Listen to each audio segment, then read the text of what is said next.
അധികം വലിച്ചു നീട്ടലൊന്നുമില്ല. പെട്ടെന്ന് തന്നെ ഒരു ബീഫ് റോസ്റ്റ് തയ്യാറാക്കുന്നത് എങ്ങനെയാണെന്ന് കാണാം. അതിനാദ്യം തന്നെ ആ ബീഫ് കഴുകി വൃത്തിയാക്കി നമ്മൾ കുക്കർ വെച്ചിട്ടുണ്ട്.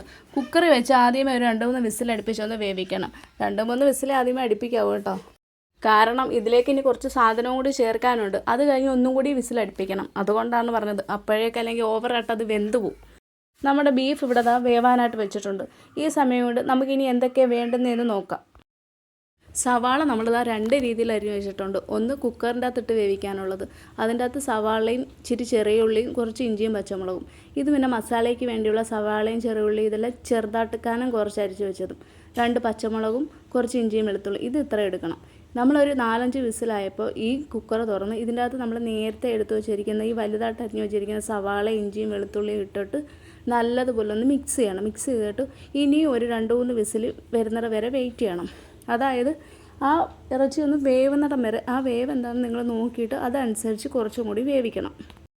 ഇനി നമുക്കിതിൻ്റെ മസാല തയ്യാറാക്കാം. അതിനൊരു പാത്രത്തിലേക്ക് എണ്ണ ഒഴിച്ചിട്ട് അതിലേക്ക് നമ്മൾ നൈസായിട്ട് അരിഞ്ഞിട്ടുള്ള സവാളയും ചെറിയുള്ളിയും പച്ചമുളക് ഇഞ്ചി വെളുത്തുള്ളി ഇതെല്ലാം കൂടി ഇട്ട് നല്ലതുപോലെ വഴറ്റിയെടുക്കണം.